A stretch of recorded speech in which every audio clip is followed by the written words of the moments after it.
नमस्कार दोस्तों, स्वागत है आपका धर्म और मोक्ष में। दोस्तों, द एम्पायर वेब सीरीज अब रिलीज हो चुकी है और जैसा हमने इससे एक्सपेक्ट किया था हूबहू ये वेब सीरीज वैसी ही है, एकदम कचरा। दोस्तों, इस वेब सीरीज के ट्रेलर पर रिएक्ट करते हुए हमने मुगलों पर काफी डिटेल में बात की थी, जिसमें मैक्सिमम लोगों ने मेरी बातों से सहमति जताई थी, मगर कुछ लोगों ने कहा थोड़ा वेट करते हैं, वेब सीरीज को आने देते हैं। और वो वेट भी अब खत्म हो गया है। वेब सीरीज हॉटस्टार पर रिलीज हो चुकी है और ये वेब सीरीज हर एक दृष्टिकोण से घटिया है। ट्रेलर से ऐसा लग रहा था कि इस वेब सीरीज में सिनेमेटोग्राफी अच्छी होगी, मगर पूरे वेब सीरीज में वो भी कुछ खास नहीं है और वीएफएक्स तो एकदम बकवास। ट्रेलर में जो वॉर के सीन दिखाकर बज क्रिएट करने की कोशिश की गई थी, वो गिनती के 2 या 3 ही सीन पूरे वेब सीरीज के अंदर है। चूना लगा दिया।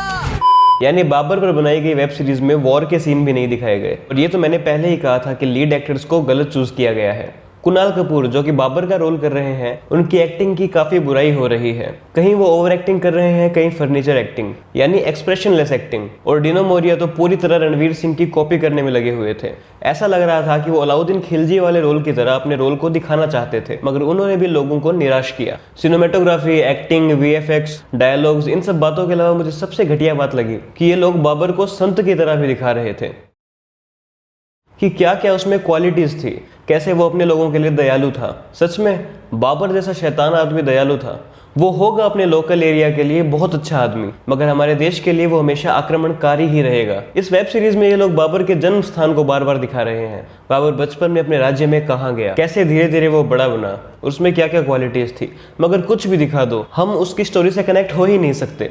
वो व्यक्ति हमारे लिए हमेशा दुश्मन, हमेशा आक्रमणकारी ही रहेगा। आपके घर में घुसकर कोई आपका घर हड़प ले, उसमें बने पूजा घर को तोड़ दे, आपके घर के सारे तौर तरीके बदलना चाहे, तो क्या उस व्यक्ति को आप महान कहेंगे? जस्ट बिकॉज कि वो इतना शक्तिशाली है कि उसने आपके परिवार को हराकर आपके घर पर कब्जा कर लिया, तो क्या इस फालतू बहादुरी के लिए आप उसको महान बोल देंगे? ऐसे लुटेरे के बारे में अगर आपको कोई ये कह दे कि ये मत देखो कि इसने आपके घर पर कब्जा किया है, ये मत देखो कि इसने आपके पूजा घर को तोड़ा है, ये मत देखो कि इसने आपके घर के तौर तरीकों को बदला है, ये मत देखो कि आपके पूजा करने पर भी ये आपसे पैसे लेगा, बस ये देखो कि बेचारे ने बचपन में कितना कुछ सहा है, वो एकदम जीरो से इतना बड़ा बना है, उसके स्ट्रगल को देखो। क्या सिर्फ इतनी सी चीजों को देखकर आप उस व्यक्ति को महान बोल सकते हैं? और क्या सिर्फ ऐसी बातें सुनकर आप उस व्यक्ति को माफ कर सकते हैं? नहीं ना।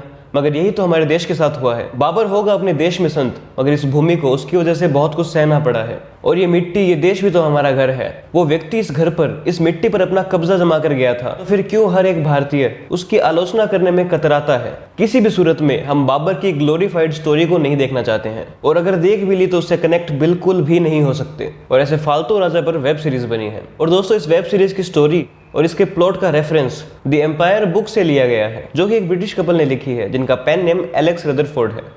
चोर के घर में चोरी। और अंग्रेजों ने तो हमारी किताबों में हमेशा हमसे कितना सच छिपाया है, ये हम जानते हैं। हमें 450 साल लग गए ये प्रूव करने में कि हल्दी घाटी के युद्ध में महाराणा प्रताप नहीं हारे थे। न जाने ऐसे कितने इतिहासों को अंग्रेजों द्वारा दबाया गया था। तो इस बुक में कितनी सच्चाई होगी, इसका अंदाजा हम लगा सकते हैं। और फलस्वरूप इस वेब सीरीज में बाबर की क्रूरता वाली साइड नहीं दिखाई गई। बाबर कितना क्रूर था ये एक बच्चा भी बता सकता है। कितना जरूरी था ये पार्ट वेब सीरीज में डालना, मगर इन्होंने नहीं डाला।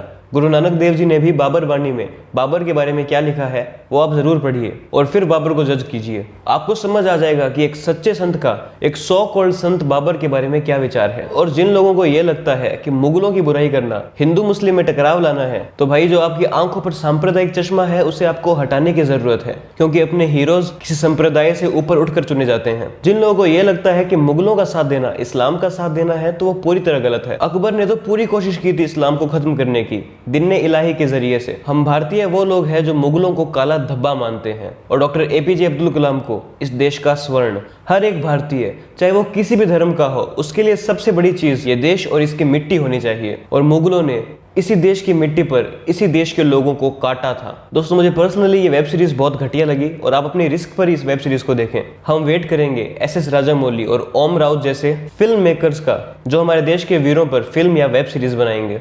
दोस्तों, आपके इसके बारे में क्या विचार है कमेंट सेक्शन में जरूर बताइए। अगर आपको वीडियो पसंद आई तो इसे लाइक करना ना भूलें और ज्यादा से ज्यादा शेयर करें, और हमारे चैनल धर्म और मोक्ष को सब्सक्राइब करना ना भूलें। धन्यवाद।